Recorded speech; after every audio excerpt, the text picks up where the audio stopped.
Hoje nessa aula nós vamos abordar sobre medicação. Nós iremos falar com vocês sobre tipos de medicamentos, abordando especificamente a qualidade dos medicamentos que nós temos no mercado.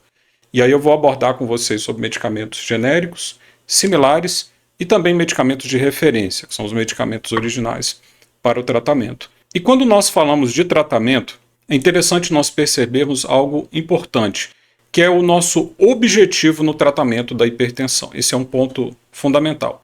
Eu já falei isso com vocês outras vezes e ressalvo com vocês de novo o seguinte: o objetivo no tratamento da hipertensão, nós visamos, primeiro, reduzir a pressão arterial. Esse é o primeiro ponto que nós buscamos.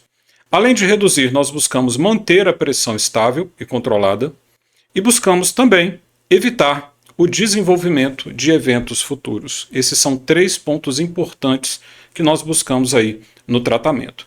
Nesse quesito, quando a gente aborda essa questão do objetivo do tratamento, nós buscamos com vocês o seguinte, voltando. Primeiro, reduzir a pressão. Segundo, manter a pressão em níveis normais. E terceiro, evitar eventos futuros. E quando nós falamos dos eventos futuros, nós podemos elencar ou listar alguns pontos importantes, como por exemplo, os picos hipertensivos, o chamado acidente vascular cerebral, o infarto agudo do miocárdio, que ele pode ser comprometido por um desequilíbrio de pressão, as alterações estruturais cardíacas que podem acontecer e os chamados aneurismas arteriais. Todos esses pontos, quando você tem um desequilíbrio de pressão, quando não há um tratamento adequado de pressão, tudo isso pode causar situações bem adversas e complicações sérias na saúde dos pacientes. Então, o fato de sabermos escolher devidamente os medicamentos vai ajudar muito no cuidado e evitar muitos problemas aí para os pacientes. E aí, eu pontuo com vocês algo interessante e importante no tratamento, que seria o seguinte: sobre o tratamento, é importante estabelecer medidas eficazes. Para um tratamento de um paciente com uma doença, seja ela hipertensão ou qualquer outro tipo de doença, precisamos montar um esquema terapêutico eficaz, que funcione. E também precisamos estabelecer e associar medidas que nós chamamos de um tratamento não farmacológico. Porque quando eu falo hipertensão, não estou falando apenas de dar um remédio para o paciente. Lembra que eu falei com vocês? O tratamento da hipertensão ele parte em dois pontos: o tratamento não medicamentoso e o tratamento medicamentoso. E quando eu falo não medicamentoso, é o que eu já tinha abordado com vocês antes, falando o seguinte: o estilo de vida do paciente, a forma como ele conduz a sua vida, ele vai ajudar muito no tratamento daquilo que vamos propor para ele, como, por exemplo, uma alimentação saudável, a redução do sal na alimentação, atividade física, evitar o consumo de álcool, parar de fumar se o paciente fuma, fazer um controle importante do peso e buscar uma vida mais estável e uma vida equilibrada. Tudo isso no tratamento não farmacológico ou tratamento não medicamentoso, ele é fundamental porque ele vai ser a base para que o tratamento, inclusive medicamentoso, funcione. Se não houver uma associação devida entre o tratamento não medicamentoso e o tratamento medicamentoso, não vai ter um bom resultado para o paciente. Porque é muito fácil você chegar e dar um remédio para o paciente usar. Mas nós sabemos, se não houver uma adequação de estilo de vida, dificilmente esse paciente vai conseguir aí ter um equilíbrio e também controlar a sua pressão. Então fica essa orientação para que você entenda. Todo tratamento de um paciente hipertenso ele precisa ter associação desses pontos, que é o tratamento não medicamentoso. Engloba tudo isso que eu acabei de falar para vocês. E nesse sentido, temos alguns pontos que eu poderia ressaltar a mais com vocês, que é o seguinte: que no tratamento não medicamentoso, nós conseguimos controlar os fatores de risco desse paciente, nós conseguimos agregar a ele uma vida saudável, conseguimos ajudar a controlar a pressão arterial a partir do cuidado não medicamentoso, que envolve toda uma mudança de estilo de vida, e conseguimos ajudar o paciente a caminhar num sentido onde ele consiga ter aí o seu corpo saudável por muitos anos. Como médico, nós que lidamos constantemente com pacientes, nós percebemos nitidamente isso. Alguns pacientes adoecem mais rápido, outros adoecem mais devagar. Alguns conseguem preservar por muitos anos a sua saúde, outros se denigrem ou eles perdem a saúde com uma facilidade muito grande. Tudo isso vai depender basicamente do estilo de vida do paciente. Se o paciente consegue, na verdade, estabelecer medidas saudáveis para a condução da sua saúde, é óbvio que ele vai conseguir isso. Como nós mostramos aqui, ó. Se ele consegue agregar todos esses pontos aqui, é óbvio, esse paciente vai conseguir sim ter um equilíbrio na sua saúde e viver aí por muitos anos mantendo a sua saúde. Tem coisas que quando o paciente perde na sua saúde não reverte. Então, a importância do cuidado do estilo de vida, ele cabe nisso, vai te ajudar a ter anos futuros cada vez melhores, com o corpo cada vez mais saudável. Então é importante você perceber e cuidar nesse sentido. Então, dando continuidade aqui que eu estava falando com vocês. Quando nós falamos sobre o tratamento, nós temos as estratégias que eu já disse para você, que é o tratamento não medicamentoso e o tratamento medicamentoso. Todos os dois são importantes no cuidado de um paciente hipertenso. O tratamento não medicamentoso ele entra para todos os pacientes no cuidado, que é o que eu havia dito. Mudança de estilo de vida, uma alimentação mais saudável, evitar coisas que vão comprometer sua saúde, inserir outras que vão ser importantes para vocês e o uso também de uma medicação. A medicação já entra com um cuidado em que a gente estabelece uma medida terapêutica de medicamentos que vão ser eficazes para a questão do cuidado. E quando nós abordamos isso, é interessante percebermos o seguinte: precisou usar um medicamento, é muito importante o paciente entender que é necessário manter a medicação. Entramos com o medicamento quando o paciente tem níveis de pressões que nós percebemos que já são bem elevados, que não vão ser suficientemente tratados apenas com o tratamento não medicamentoso. As medidas de cuidado, perca de peso, redução de sal, não vão ser suficientes para fazer com que a pressão volte à normalidade. Então, para esses pacientes, vai ser necessário o uso da medicação. E detalhe muito importante que eu preciso que vocês entendam: a partir do momento que nós iniciamos um tratamento, iniciamos um medicamento para um paciente, dificilmente nós conseguimos reverter. Então, é necessário manter o tratamento de forma contínua da medicação. É muito importante você entender isso. Iniciou o medicamento, achar que você vai tirar ele de qualquer jeito, achar que você não vai precisar usar mais, isso é uma ilusão. Importante você ter o acompanhamento, porque se não houver um acompanhamento devido, você acaba tendo consequências e aí entra lá no objetivo do tratamento. Primeiro, sua pressão não fica controlada, ela não se mantém controlada e você fica sob riscos de desenvolver complicações cardíacas e outras coisas no seu corpo. Então é importante perceber isso. E daí, eu digo para vocês o seguinte, que é muito importante saber qual medicação usar para esse paciente, tanto no tipo de medicamento como também na qualidade da medicação. E precisamos contar com medicamentos confiáveis e que deem uma certa segurança quanto aos seus efeitos no paciente. Não é qualquer medicamento. E aí entra no ponto que nós iremos abordar hoje, que são os tipos de medicações e são as opções que nós temos no mercado. Porque não adianta nada você usar um medicamento que você sabe que não vai ser confiável, não vai ter uma certa segurança e não vai ter efeitos devidos que nós esperamos. É o que a gente vai abordar um pouco hoje. Então, nesse sentido, nós temos aí as opções que nós observamos no mercado, que são medicamentos de 3 tipos. São medicamentos de referência, são medicamentos similares e são medicamentos genéricos. Temos esses 3 tipos de medicamentos no mercado. Toda vez que você for numa farmácia para comprar um medicamento ou fazer o uso da aquisição de medicamentos para uma receita de um tratamento, você vai ter sempre essas opções. A medicação de referência, você vai ter os medicamentos similares e você vai ter também os medicamentos genéricos. Todos os 3 estão lá à disposição. E aí vem uma dúvida. Tá, qual a diferença deles? Para que eles servem? Como que nós podemos nos comportar diante deles? É a mesma coisa? Usa qualquer um? Ou quando eu for comprar um remédio, eu olho somente o preço e pego lá o mais em conta e uso? É o que eu vou falar com vocês hoje. Então, falando desses 3 tipos, eu vou abordar o primeiro com vocês, que são os medicamentos de referência. Esse é o primeiro. Por quê? Ele possui um nome comercial e ele possui uma marca específica. Eu posso citar um exemplo. Eu vou pegar um exemplo de um medicamento para a gente poder abordar sobre isso. Vou pegar o exemplo do losartano. E aí eu vou falar de losartano, vou falar da marca comercial e vou falar do original nesse medicamento. Então, seriam as opções para vocês entenderem. O medicamento de referência ele vai servir para nós porque ele possui, primeiro, um nome comercial, uma marca e detalhe importante quando nós falamos de referência. Observe, nós vamos falar de medicação de referência, similar e o genérico.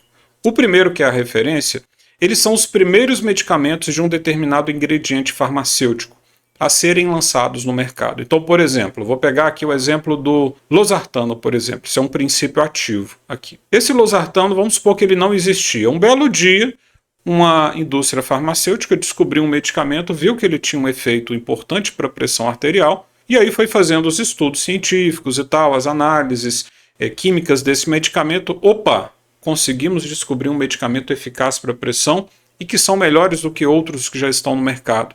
Vamos lançar. Vamos chamar o nome dele de princípio ativo de losartano. Só que quando a indústria farmacêutica cria esse medicamento, ele faz um processo de inovação, ele cria um medicamento e já bota um nome comercial e uma marca referente. Então existe uma empresa que criou isso aqui e existe uma marca. No caso, quando nós abordamos do losartano, ele tem a marca de referência que é o Isaar. Tanto que não é tão comum. Eu particularmente quase não prescrevo nem uso o Isaar. Eu costumo orientar e prescrever bastante o ARA2. Então aqui nós temos o exemplo dos três. O medicamento de referência é o Isaar, nós temos um similar que é o ARA2 e temos a substância ativa ou genérico que é o losartano. Então temos três opções aqui. A referência, que é esse primeiro aqui, nós temos o similar, que é esse segundo aqui, e temos o genérico, que é esse aqui. São três tipos de medicamentos, três indústrias, três marcas, três qualidades de medicações, embora eles tenham basicamente o mesmo efeito, sejam parecidos. Nós não podemos dizer que eles são iguais. Então, quando nós abordamos e falamos referente à medicação de referência, nós estamos dizendo que ele tem um nome, tem uma marca, foi criado e teve como referência o estabelecimento dele no mercado a partir de uma empresa que tornou ele como referência, que deu um nome e batizou ele como sendo losartano e com a marca Isaar. Ok? Então esse aqui é o que nós chamamos de referência. Nas medicações de referência, nós percebemos que a eficácia e a segurança dessa medicação, quando foi estabelecida, eles tiveram as suas comprovações a partir de estudos científicos. Então foi feito todo um apanhado, todo um cuidado, todo um acompanhamento para buscar a observação se esse medicamento é eficaz ou não. Foi? Beleza, vamos lançar no mercado.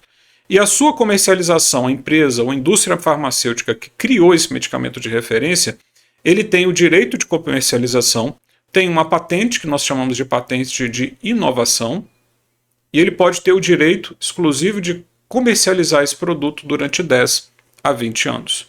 Isso cabe porque existe todo um custo, existe todo um risco para se pesquisar, buscar uma medicação, porque tem muitas medicações que passam todo o processo, quando chega no final elas são reprovadas. Então, às vezes são anos de pesquisa e que às vezes pode dar certo ou não. E quando dá certo, essa empresa tem o direito de ficar aí no mercado durante 10 a 20 anos com esse medicamento. Então, seria mais ou menos isso. Então, medicação ou medicamentos de referência são medicamentos que têm uma marca, têm um nome comercial, eles são os primeiros a entrar no mercado, são quem descobrem o medicamento e lançam no mercado e têm direito a uma patente. Então, isso são chamados de medicamentos de referência.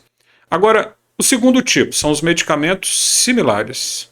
Os medicamentos similares são muito parecidos com o medicamento de referência, porque ele também tem um nome comercial e ele tem uma marca. Então é muito parecido com o de referência. São, na verdade, nós poderíamos usar um termo bem simples para você entender, eles são cópias do medicamento de referência. Então o medicamento de referência lançou o medicamento no mercado, começou a comercializar, abriu o mercado, abriu opção para o similar entrar, o similar entra e faz uma cópia.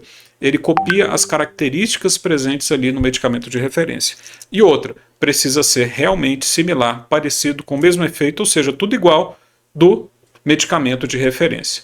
A sua eficácia também e a sua segurança, eles são medidos a partir de estudos científicos em que essas empresas farmacêuticas que fazem o similar vão fazer, para saber se essa produção desse novo medicamento ou essa produção desse medicamento que foi feito por outra empresa de referência, se eles têm a mesma eficácia, a mesma segurança, a mesma posologia, enfim, todas as características que o de referência também tem. Eles seguem também as mesmas normas ou características do medicamento de referência, que seriam a concentração do medicamento, eles seguem a mesma forma farmacêutica, a mesma maneira de administração, a mesma forma de posologia e também a mesma indicação para o uso.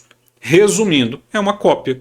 Ele vai tentar fazer o mais parecido possível que o medicamento ali de referência, quando ele tem a possibilidade de assim o fazê-lo. E aí vem o terceiro tipo de medicamento, que seria o medicamento que nós chamamos de genérico.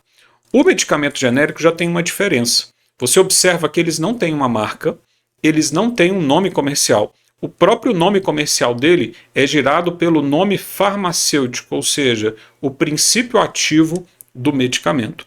Como, por exemplo, o genérico do losartano é a substância losartana. Embora nós venhamos a ter várias empresas que façam medicamentos genéricos, mas quando está no mercado para ser vendido, tem um Gzão grandão com o nome genérico. Então você procura o princípio ativo da substância, não pega um nome comercial. Eles também são cópias dos medicamentos de referência e também têm a mesma, ou deveriam ter a mesma indicação e segurança dos medicamentos de referência. Então ele pega essas características presentes. Então é mais ou menos o seguinte para você entender.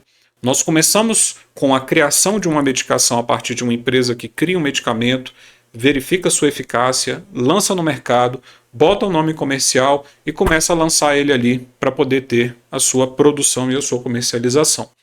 Liberando o período da patente, podendo entrar outras empresas no mercado para fazer esses medicamentos parecidos, entra os similares e entra também os genéricos. E o interessante é que eles sempre vão se basear, vão tirar por princípios o medicamento de referência. Então quem começa tudo é o medicamento de referência. Ele dá o norte do similar e também do genérico. Então assim, nós observamos aqui que os medicamentos genéricos, é interessante nós pontuarmos isso, eles não foram submetidos a estudos científicos. Aqui entra um ponto já muito importante. Muito importante. Não estou aqui desmerecendo, mas que você tenha uma noção clara do que eu quero dizer. Os medicamentos de referência passou por todo um padrão de qualidade, todo um padrão de produção, todo um padrão de pesquisa, toda uma análise técnica para que ele entre no mercado e possa ter a sua eficácia. Os similares também passam por estudos científicos, verificam a sua semelhança, a sua qualidade parecida ou até melhor ou próxima do de referência, faz esse cuidado, só que os genéricos não. Os genéricos eles são isentos deles terem esses estudos científicos, não há necessidade exclusiva para isso. Simplesmente há uma avaliação por um órgão, no Brasil, Anvisa, e nos Estados Unidos, o FDA. Ele faz uma análise para ver se esses genéricos eles têm também a mesma qualidade, ou pelo menos a mesma eficácia e ação que o medicamento de referência. Então o que a gente observa de importante aqui? O genérico, pelo menos no Brasil, eles não seguem rigores para estudos científicos. Basicamente ele é analisado, ou pelo menos a empresa que o faz, passa por uma submissão diante da Anvisa para ver se eles seguem todos os protocolos de eficácia e pelo menos de similaridade de função aí para ele poder entrar no mercado. E aí a Anvisa vai dar a garantia de intercambiabilidade. Então a Anvisa vai dar a garantia de intercambiabilidade, que é o que a gente vai abordar falando um pouco sobre isso. Para que serviria então?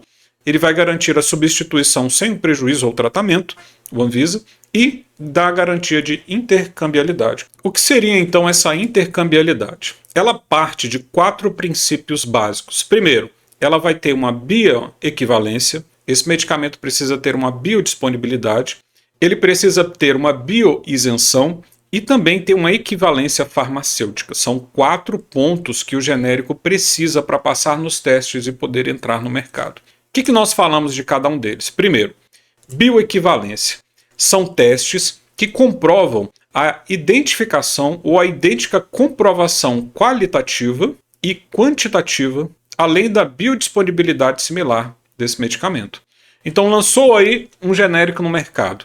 Ele precisa ter, primeiro, em qualidade e em quantidade parecida ou pelo menos similar ao de referência. Isso nós chamamos de bioequivalência. A biodisponibilidade são testes que comprovam a velocidade de extensão do princípio ativo em determinadas dosagens. Ou seja, ele vai analisar se esse tipo de genérico que foi lançado no mercado, se ele consegue ter a mesma ou parecida velocidade, extensão, alcance do organismo do ser humano, para que possa ser bem parecido com o medicamento de referência, que não perca aí a sua qualidade na sua ação.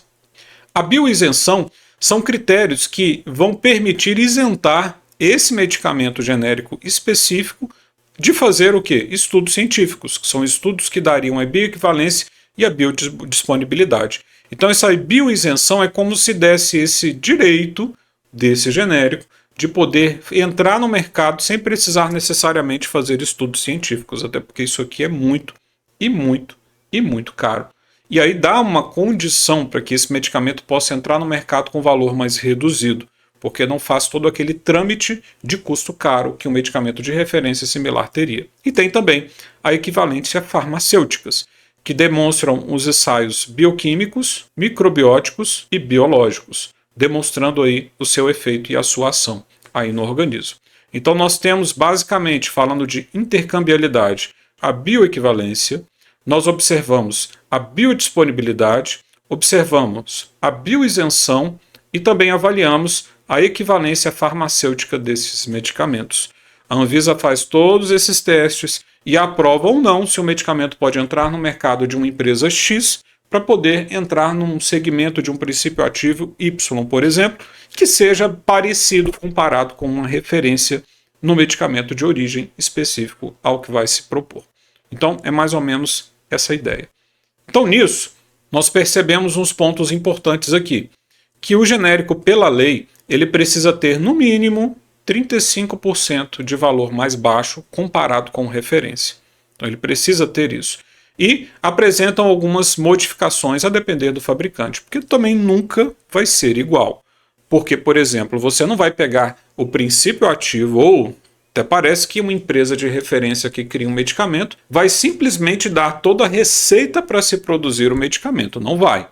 Na verdade, as empresas que entram no mercado para também concorrer na venda de um produto específico, de um medicamento, um princípio ativo específico, elas precisam descobrir como foi feito, onde foi descoberto, como sintetizar essa substância e também como envelopar ela, como colocar outros componentes, porque dentro de um comprimido de um medicamento não tem só o princípio ativo, tem o princípio ativo, tem outras substâncias que vão vincular esse medicamento no corpo e vão permitir que ele tenha a sua disponibilidade no corpo. Então, na verdade, não vão ser iguais, são diferentes. E aí vai depender de como vai conduzindo isso e o resultado do medicamento pronto vai passar por uma análise e por um teste para ver se ele tem semelhança, eficácia ou não, comparado ao de referência. Então é mais ou menos por aí. Então o primeiro ponto que eu digo para vocês, não são iguais. Uma coisa é o medicamento de referência, outra coisa é um medicamento similar, outra coisa é o genérico. Na verdade, uma empresa criou o medicamento que é a referência, ela tem toda a base de como que ela fez aquilo. Uma medicação ou uma empresa que produz o similar vai buscar formas de produzir aquele medicamento de um jeito e o genérico vai buscar outra forma, a empresa que for fazer o genérico, de como produzir esse medicamento para que tenha um efeito voltado praticamente igual ao medicamento de referência. Então é mais ou menos essa a ideia que a gente observa. Estão conseguindo acompanhar até aqui? Escreve aí para mim se está ficando claro para vocês tudo isso. Deu para perceber mais ou menos a diferença entre os três, entre um medicamento de referência, o similar e o medicamento genérico? Escreve aí para mim nos comentários para eu saber se você está conseguindo acompanhar tudo isso. Isso mesmo. Perfeito. Então vamos lá. Então aqui eu já mostro para vocês uma tabela onde eu fiz mais ou menos um resumo para você entender de tudo que eu disse aqui dos três tipos. Nós temos aqui, primeiro, os medicamentos de referência, esse é o primeiro. Nós temos os medicamentos similares e nós temos os medicamentos genéricos. Temos esses três tipos. Daqui, eu tive mostrando para vocês aqui, deixa eu voltar aqui. Deixa eu mostrar aqui para descrever para você. Aqui. Quando eu abordei falando sobre os medicamentos de referência, aqui eu pontuei com vocês a diferença aqui, ó, dos três. Um exemplo que eu pontuei. Para o losartano, que é o princípio ativo, nós temos a referência que é o Isaar. Temos um similar que entrou no mercado depois, que é o ARA2. E temos o princípio ativo, ou um genérico, que é o losartano. Então, uma empresa fez o Isaar, uma empresa fez o ARA2 e uma empresa fez o losartano. São três tipos de produções separadas, empresas diferentes, medicamentos diferentes, mas que são similares a uma ação específica para ter o princípio ativo, que é o losartano. Então, todas três teriam, teoricamente, a mesma função ou a mesma ação. Vamos falar um pouco sobre a diferença delas aqui com a tabela para você entender. Então, aqui mostra para nós o seguinte. Nós temos um medicamento de referência, ele possui um nome comercial, ele possui uma marca e ele tem um princípio ativo presente. Então, se você pegar o Isaar, por exemplo, ele tem na caixinha do remédio Isaar. Você vai ter a empresa que produziu aquele medicamento e você vai ter o nome genérico dele ou o nome do princípio ativo, que é o losartano, ali presente. Nesse de referência, nós temos o seguinte: ele possui estudos científicos para serem caracterizados, produzidos, tanto lançado no mercado, tudo isso foi feito a partir de estudos científicos. Essa empresa de referência que teve a inovação nesse produto, ela criou esse medicamento, ela criou esse tipo de tratamento, ela vai ter uma patente de inovação que pode variar de 10 a 20 anos, a depender do tipo de processo que ela tiver ali presente. Então ela vai ter o direito, durante esse período de comercialização, pelo menos para compensar todos os custos que ela teve para jogar esse medicamento e essa substância no mercado. E ele tem a base para a produção do similar e genérico. Então todo similar que surgir e todo genérico que surgir no mercado, ele sempre vai ser feito voltando à origem, que no caso é o referência. Então referência é o pontapé de todo o tratamento, de todo o medicamento específico ali presente. E tudo que vier depois vai ter que se reportar sendo parecido ou o mais próximo possível desse medicamento que nós chamamos ali de referência. O similar vai ser muito parecido, ele vai ter também o nome comercial, ele vai ter uma marca, vai ter o princípio ativo.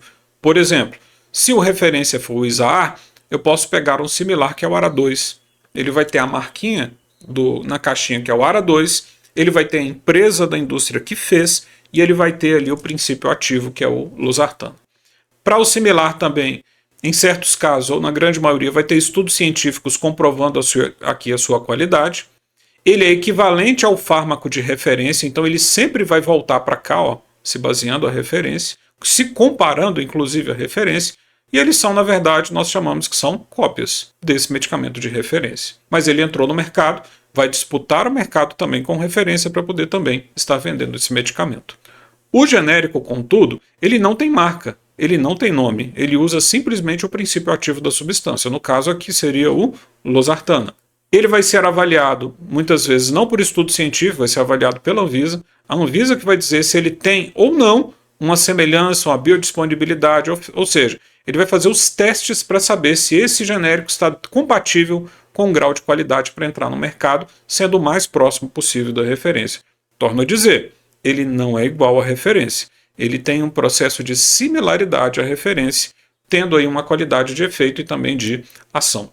Ele é equivalente também à referência e o objetivo dele é ser mais barato. Então ele foi feito com esse objetivo, ser mais barato, no mínimo 35% mais barato. Então essa seria um esquema aí, resumindo do que seria. E se a gente fosse fazer uma comparação, seria mais ou menos isso aqui, ó. Nós observamos que o medicamento de referência ele é a base de tudo, ele começa por ele, está aqui. A partir dele vai ser produzido o genérico, a partir dele vai ser produzido o similar. E a partir dele vai ter os processos de comparação de eficácia. Não se faz comparação entre genérico e similar, são diferentes. Sempre, na análise, o genérico vai ser produzido tendo uma similaridade ao referência, o similar vai ser equivalente tendo a sua similaridade também ao referência. Não se faz comparativo entre genérico e similar. Embora todos eles estejam atuando numa mesma ação, todos eles estejam entrando dentro de uma mesma substância, que como exemplo eu falei, o losartana, ele seria presente aqui no referência, aqui no genérico e aqui no similar, todos os três teriam essa ação específica no tratamento da hipertensão ou daquilo que o losartana estaria atuando, mas o genérico, quando é produzido, ele é comparado à referência, se for equivalente ele serve, se não for vai ser descartado, a mesma coisa o similar. Ele vai ser produzido em relação à referência. Se não for semelhante, não tiver a ação, pelo menos o mais parecido possível, ele não entra no mercado, ele não é aceito, ele não é aprovado. Então tudo parte da referência. A referência é o ponto de partida de tudo. Quem criou o medicamento, criou a substância, criou um princípio ativo, ele criou um caminho de tratamento. Todos que quiserem entrar por esse caminho tem que ser parecido ou o mais próximo possível desse medicamento aí de referência. Então é mais ou menos por aí, ok? E daí vem um ponto que eu diria com vocês que é interessante a gente refletir e pensar, que é o dilema no uso das medicações genéricas. Já deixo aqui bem claro com vocês que eu não sou contra o uso de genérico, não sou. Eu vejo muitas pessoas aí que falam, mas eu não uso genérico, não serve, não presta, não funciona. Cá entre nós, vamos analisar alguns pontos importantes para a gente conseguir entender o que eu quero dizer com vocês. Aqui entra o que eu chamo de equilíbrio. Por quê? Embora tenhamos comprovações de intercambiabilidade na prática, o que nós percebemos? Que diante do uso das medicações, as percepções são bem diferentes do que nós vemos na teoria, ok? Muitos vão dizer, por exemplo, ah, mas é a mesma coisa, ó, tá aqui a caixinha, ó, tá aqui ARA 2, aqui tem losartano, ó, o genérico tem aqui, ó, losartano, é a mesma coisa. Vamos perceber uns detalhes para você entender o que eu quero dizer? Na teoria, deveria ser totalmente igual. Na teoria, o efeito deveria ser totalmente semelhante. Na teoria, não faria diferença nenhuma entre você usar uma referência, um similar e um genérico. Na teoria. Mas na prática, aí vem o ponto. Na prática, o que se leva em conta é de fato o resultado. Porque assim, tá, na teoria vai lá dizer que o genérico tem a semelhança, foi bem avaliado, passou para os testes, teve o seu aval de aprovação pelo Anvisa, tá, mas aí, beleza, ele aprovou, diz que pode usar, que vai funcionar, mas quando nós, de fato, tratamos um paciente lá na ponta final do tratamento, aí é que nós percebemos a questão da diferença. Eu vou comentar um exemplo para você entender. Eu sou cardiologista, trato pacientes com hipertensão. Sou eu que acompanho, sou eu que verifico, eu que estou no dia a dia e faço isso por anos acompanhando. E eu percebo muito bem a diferença entre um similar, entre um referência e entre o genérico. Então eu posso dizer se de fato o que descreve na avaliação ali da liberação desse medicamento genérico, se realmente ele funciona ou não. Se ele, no caso de um losartana, se ele baixa a pressão ou não. Ou será que o efeito de uma referência, de um similar e de um genérico em um paciente hipertenso no tratamento seria a mesma coisa? Esse aqui é um ponto importante que a gente observa. E quando nós abordamos prática no tratamento prático, aí entra um ponto importante, que na prática o que nos vale de importante é justamente o resultado. E aí eu quero mostrar um exemplo aqui. Eu acho que as mulheres vão saber me ajudar a entender melhor isso aqui. As mulheres que estão assistindo aqui, me ajudem a entender aqui, mulheres. Acho que para vocês é mais fácil essa pergunta. Eu não sou especialista nessa área, mas pelo que eu sei, isso aqui é shampoo. Tá, shampoo serve para quê? Shampoo serve para lavar cabelo. Ok. Mas eu faço uma pergunta, mulheres. Escreve aí nos comentários para mim, me ajuda a entender. É a mesma coisa lavar o cabelo com um Palmolive, com um Dove ou com um Pantene? É a mesma coisa. Você vai lá no banheiro, usa um shampoo, o objetivo dos três é a mesma coisa, lavar cabelo. Ok, os três vão lavar o cabelo.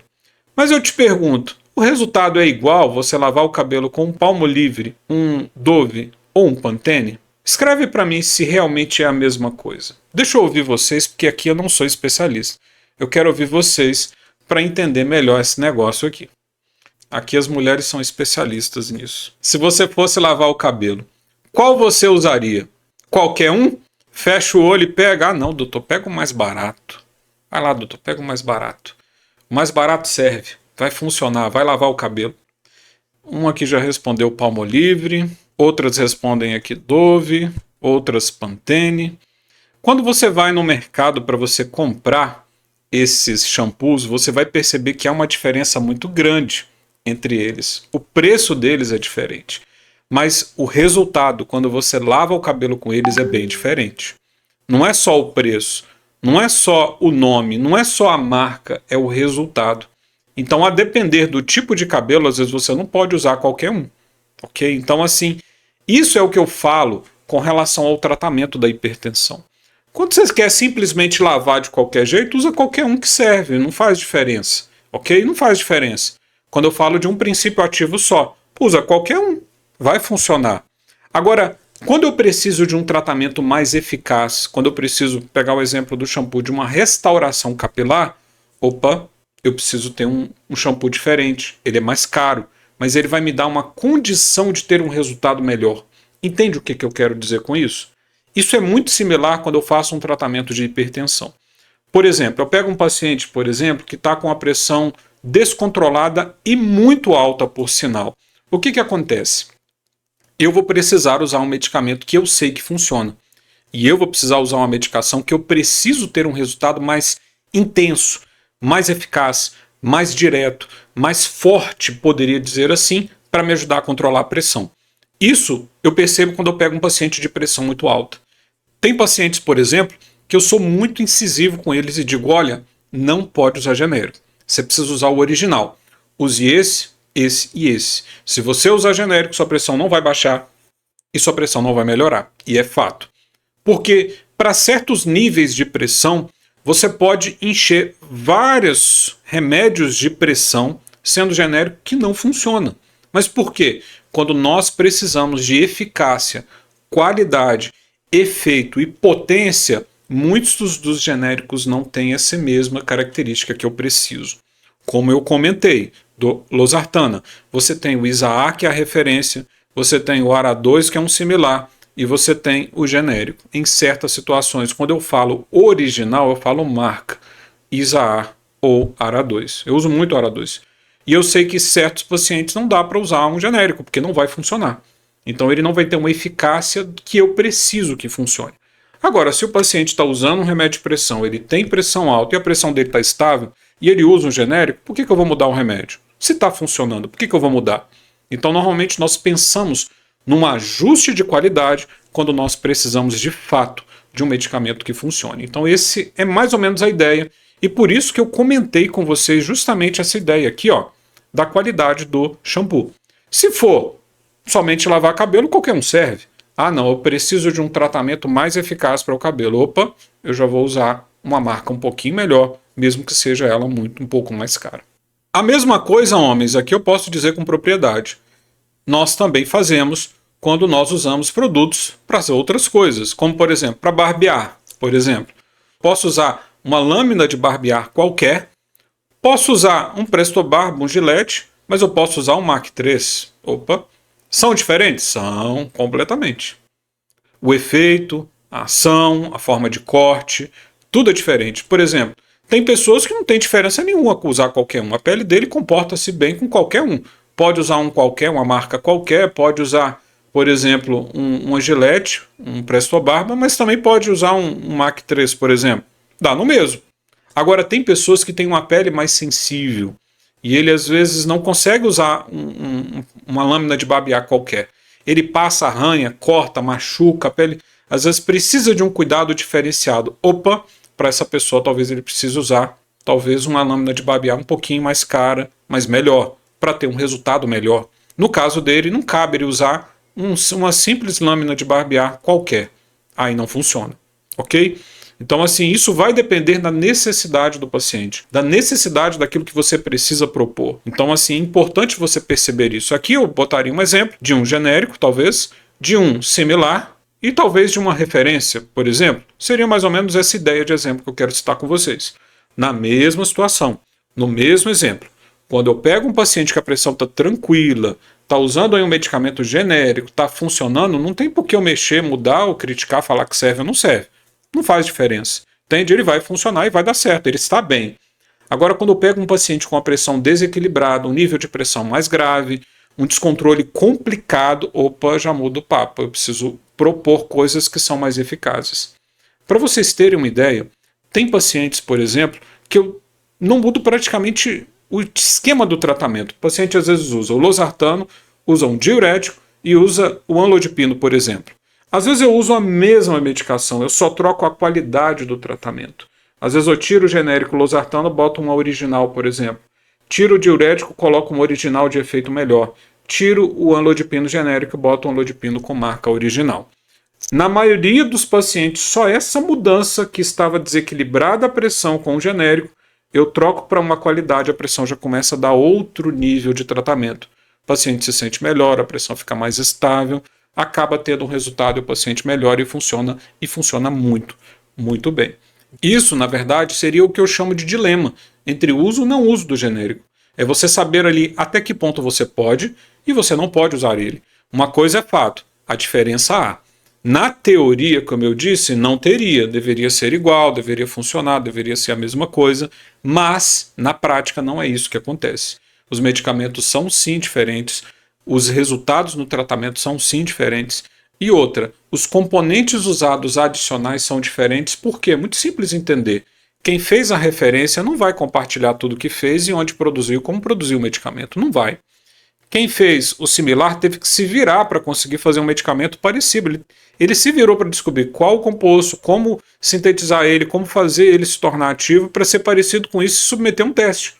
Tem muitas empresas que tentam criar similares e são reprovadas, mas as que são aprovadas, eles buscam meios de copiar esse medicamento de origem que foi a referência. A mesma coisa faz uma empresa que produz o genérico. Todas eles são empresas que produzem medicamentos, sintetizam medicamentos para tentar entrar no mercado e vender. Uma coisa é o medicamento referência, uma coisa é o similar, outra coisa é o genérico. Todas três foram esforços para a produção, para torná-los o mais parecido possível com aquele que deu o pontapé inicial, que no caso foi a referência, ok? Então, conseguiu entender a ideia do que eu quis dizer com vocês até aqui?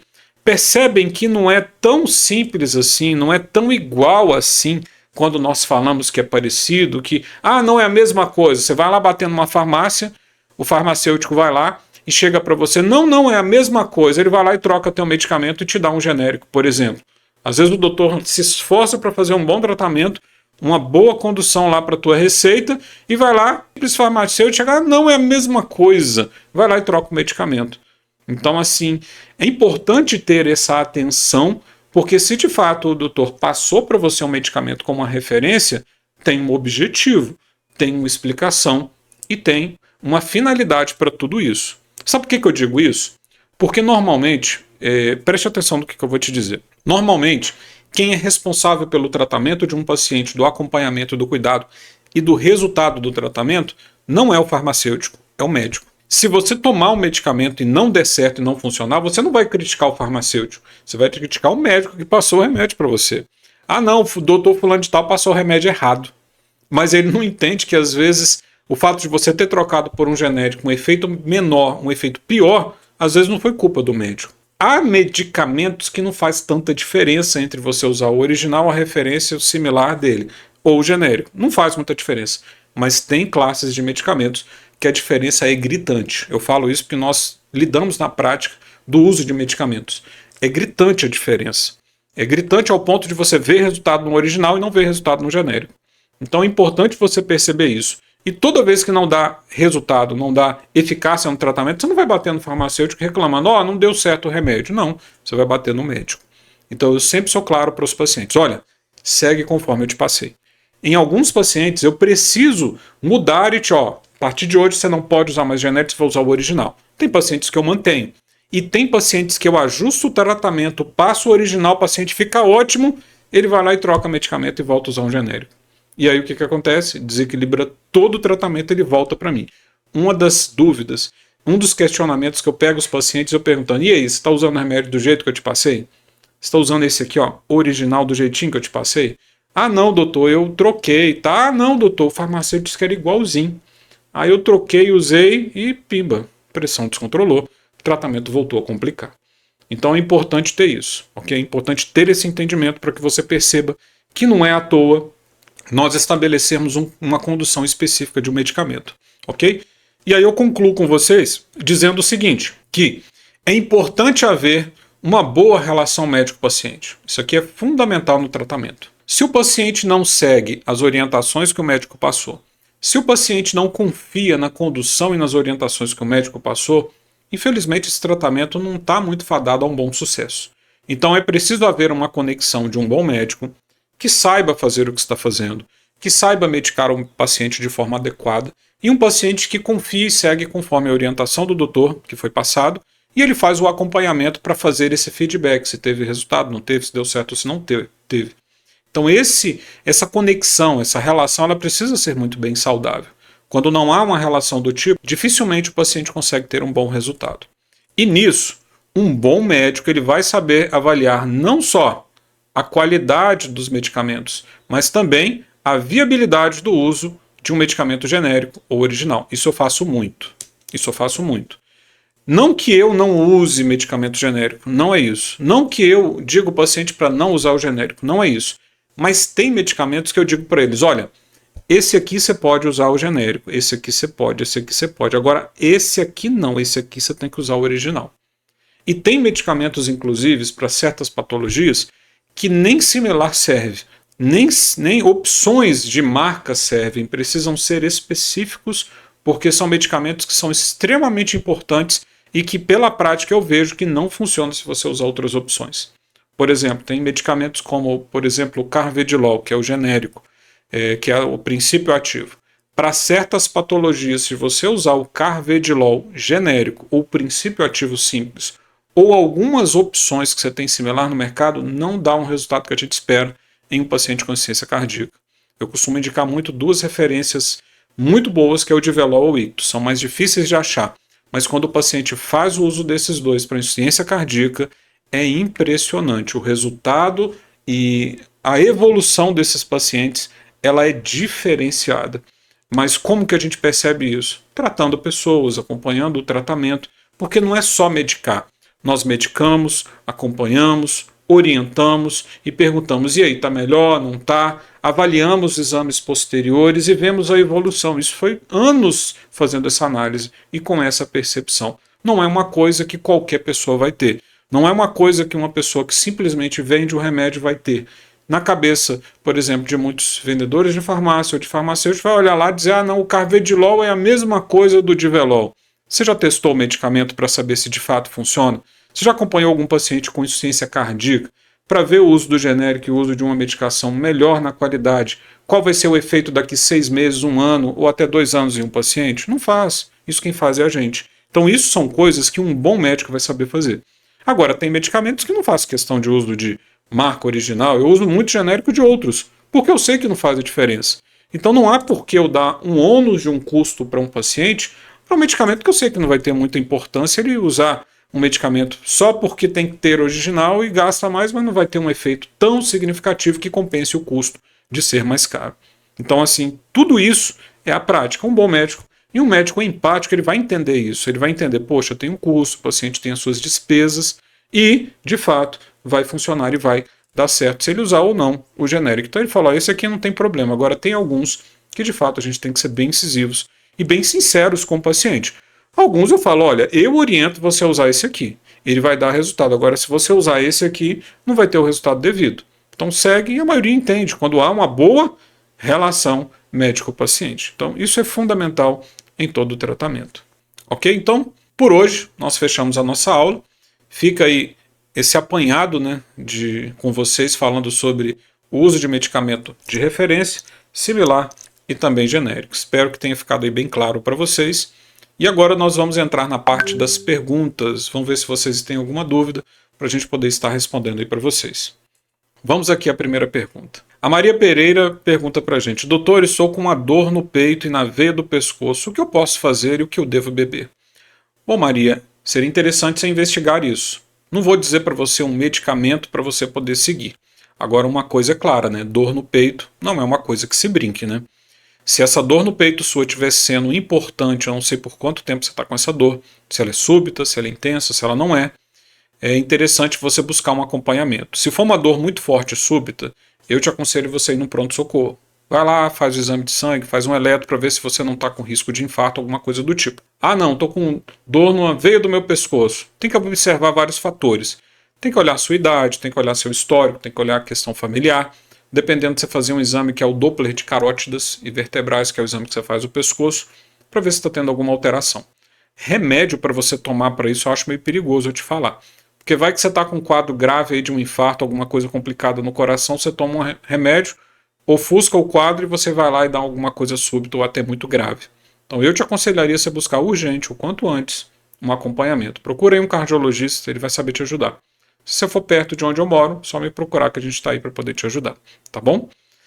Vamos para a próxima pergunta. Marines Cândida pergunta para a gente: doutor, tem pessoas que param de tomar o remédio e fala que estão tomando chás, mas eu acho que o chá só ajuda, né?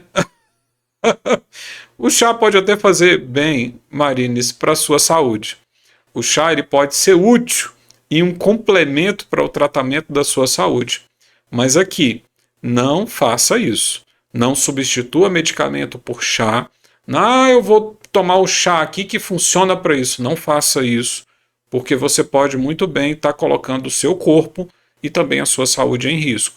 Então, assim, não há problema usar o chá, mas há um grande problema entre você parar de usar a medicação e tomar um chá. Aí já é outra conversa. Porque vai depender o tipo de doença que você tem, vai depender o tipo de complicação que você tenha, vai depender também do quadro de saúde que você tenha. E vai depender de todo um acompanhamento que o médico fez para poder chegar a uma conclusão para a sua saúde. Você chega e simplesmente para de usar e usa um chá.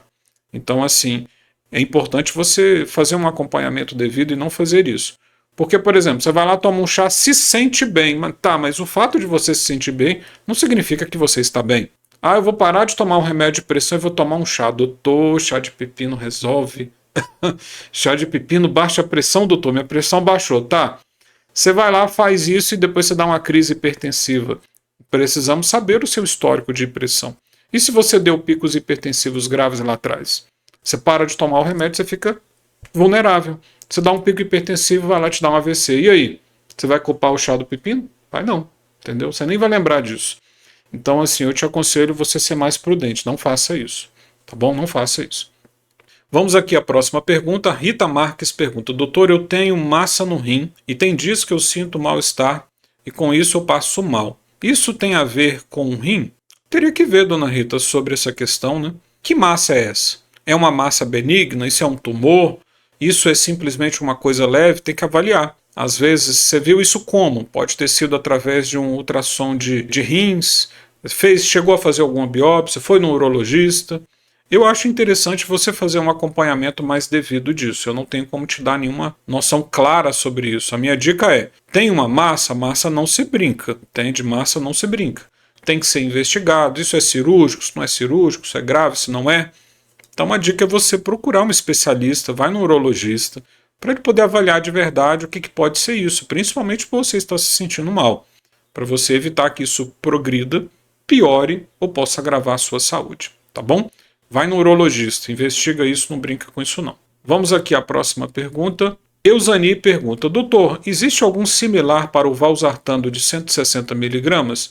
Existe sim. Quando a gente fala valsartana, eu estou falando do princípio ativo, que também pode ser o genérico do valsartano. Mas você tem similares, eu não me recordo qual vai ser a referência. Porque assim, a referência é o primeiro, o que criou.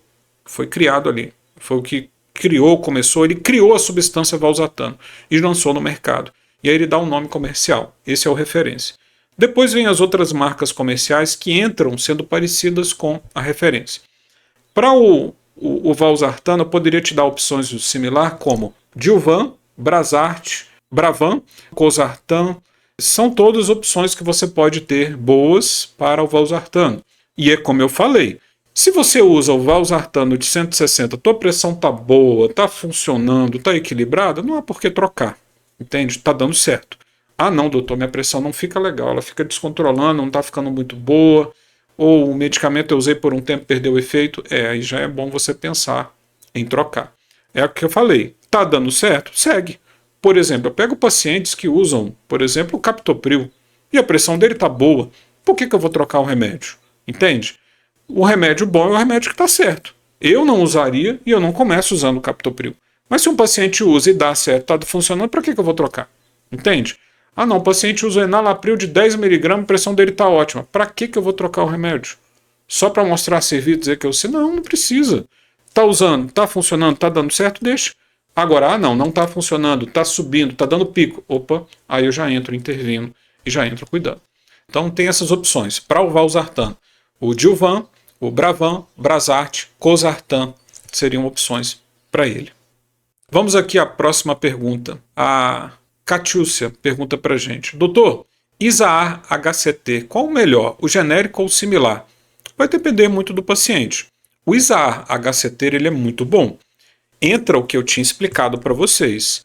Teoricamente é a mesma coisa. Tem pacientes que pegam, por exemplo, sai do Isaar HCT e usam um genérico, tem um resultado ali que é similar. Tem pacientes que partem para o genérico, a pressão descontrola. Então, opa, volta para o similar ou volta para o original. Então tem que olhar mais ou menos isso aí. Não existe um melhor, entende? Existe o que dá certo. Se você usa e está dando certo e aí está funcionando, não tem por que você trocar, entendeu? Ah não, doutor, eu quero testar porque o original, o similar, ele é muito caro. Você usa lá o genérico dele. Deu certo? Tranquilo. Ah não deu certo, descontrolou. Volta para o similar, volta para o original, ok? Vamos aqui à próxima pergunta. Rocicleide pergunta para a gente: doutor, como é a dor do infarto? Dizer uma dor de infarto especificamente não teria como nós especificarmos, até porque existem cenários de pacientes que podem ter um infarto sem ter os sintomas específicos. Tá, mas vamos lá para você entender. Quando o paciente tem uma dor súbita no peito, lacinante nessa região precordial, pode simular dor ligada à questão do infarto. Mas não é só o sintoma de dor. Tem que olhar o estado geral, porque, por exemplo, às vezes o paciente pode infartar e não ter dor, ele simplesmente pode morrer. Entende? O sintoma que ele tem é uma dor lacinante súbita que leva a óbito, não dá nem tempo de levar no pronto-socorro no hospital. O que a gente faz é, sentiu dor no peito, seja ela sendo similar ao infarto ou não, vai no pronto-socorro. Ok? Não sentiu muito bem, procura um atendimento. Nos pronto-socorros, normalmente eles fazem eletro e o exame de sangue para ver as enzimas cardíacas. Deu alteração? Beleza. Já faz lá todo um cuidado, direcionando para o tratamento de um quadro de uma isquemia ou de um quadro súbito aí de um infarto. Se não foi, pelo menos já passa a orientação. Então é mais ou menos por aí. Okay? Normalmente a dor, um dos sintomas é a dor no peito e dor de forte intensidade. Vamos aqui à próxima pergunta. A Vera da Silva pergunta: doutor, quem toma aspirina pode tomar natoquinase? Que nome é esse? Deixa eu ver que negócio é esse. Natoquinase, deixa eu ver aqui. Isso é para quê? Vamos dar uma olhada aqui. Natoquinase. Tá, vamos lá. Natoquinase é uma enzima extraída do natto, um alimento japonês tradicional de soja fermentada. Ela é considerada um dos principais ingredientes funcionais do natto. O natto, ele é um anticoagulante, anti-inflamatório que pode ajudar a melhorar a circulação sanguínea, prevenir a formação de coágulos e trombos, reduzir os riscos cardiovasculares, equilibrar a pressão arterial, prevenir dores no peito, derrame, distúrbios vasculares, espasmos e dores musculares. A natoquinase também pode ajudar no tratamento de doença de Alzheimer, pois acredita-se que tem uma capacidade de degradação das fibrinas, o que pode acumular no cérebro e podem causar doenças. No entanto, a natoquinase pode reduzir a pressão arterial, o que pode causar tontura, desmaios em pessoas que já tenham pressão mais baixa e tomam medicamentos de pressão. Pois é, pelo que eu observei aqui, a natoquinase ela vai ter um efeito aí na coagulação. E aí você me perguntou com relação à aspirina e o AS. Seria mais ou menos o seguinte: o AS ele tem uma ação anticoagulante. E aí você pega essa substância ou esse componente alimentar, eu não sei como que você está usando isso, ele já tem também um efeito anticoagulante, aí você vai depender muito da necessidade do paciente específico, até para não ter um risco de sangramento aumentado, porque você já vai usar o AS, que é um antiagregante, tem uma ação anticoagulante, junto com essa substância que também tem uma ação anticoagulante, isso pode fazer com que você aumente sua taxa de sangramentos. Mas aí teria que ser uma coisa a se avaliar, tem que olhar quem é você, seu histórico, sua idade, até para saber se há necessidade ou não de você usar o AS e se o uso associado a isso vai agravar, comprometer alguma coisa do tipo. Aí é uma coisa que tem que se analisar com mais cuidado, ok? Eu só pediria para você ter um certo cuidado, né? Se você usa esse AS ou usa um anticoagulante específico, olhar aí realmente a utilidade ou se de fato isso vai alterar ou não, tá bom? Seria bom avaliar e observar. Mas interessante a pergunta. Vamos aqui à próxima pergunta. Doutor, eu sinto um aperto no lado esquerdo, sinto falta de ar também. O que pode ser esses sintomas? Você está com dor no peito, virado para o lado esquerdo e falta de ar. Pois é, são sintomas que precisam de atenção. Dor no peito é uma coisa que tem que ser dada atenção, porque pode ser um sintoma leve, mas ele pode estar ligado a questões mais graves. Por exemplo, um dos sintomas que leva o paciente a ter isquemia e também a risco de infarto é dor no peito. Não necessariamente ter dor no peito vai ter infarto, mas é um indício. Você teria que analisar a característica da dor, a intensidade da dor, se ela é grave ou não é, se você tem outros fatores de risco, se você é ou não um paciente de risco, para poder analisar como fazer isso. E falta de ar também é um sintoma a se avaliar. Como é que está a sua função pulmonar, se a sua função cardíaca está funcionando ou não. Por exemplo, eu peguei um paciente recentemente que, numa avaliação simples, um paciente jovem, foi fazer um ecocardiograma, de fazer o exame, nós já percebemos que ele estava com insuficiência cardíaca em grau avançado e grave. É raro ver isso, mas deu sintomas, buscou um acompanhamento e descobriu. Se ele simplesmente não desse atenção e não buscasse um acompanhamento a partir de um sintoma, aquilo passaria despercebido. E ele era um paciente candidato literalmente à morte e a um óbito precoce, porque pela gravidade que estava a insuficiência cardíaca dele, dificilmente ele iria viver muito tempo. Então ele tinha uma chance muito grande de complicação. Então se você tem um aperto ou uma dor voltada para o lado esquerdo e com falta de ar, a dica que eu te dou é buscar um acompanhamento, buscar aí um tratamento, buscar um especialista, fazer os check-ups e os exames ligados ao seu coração. Seria muito importante você poder fazer justamente isso. Então eu acho que por hoje chega, né? Conseguimos aí extrair bastante conhecimento falando sobre os tipos de medicamentos. Respondemos aí algumas perguntas de todos vocês. Quero agradecer a sua presença, te desejar um excelente dia e nos vemos na próxima aula.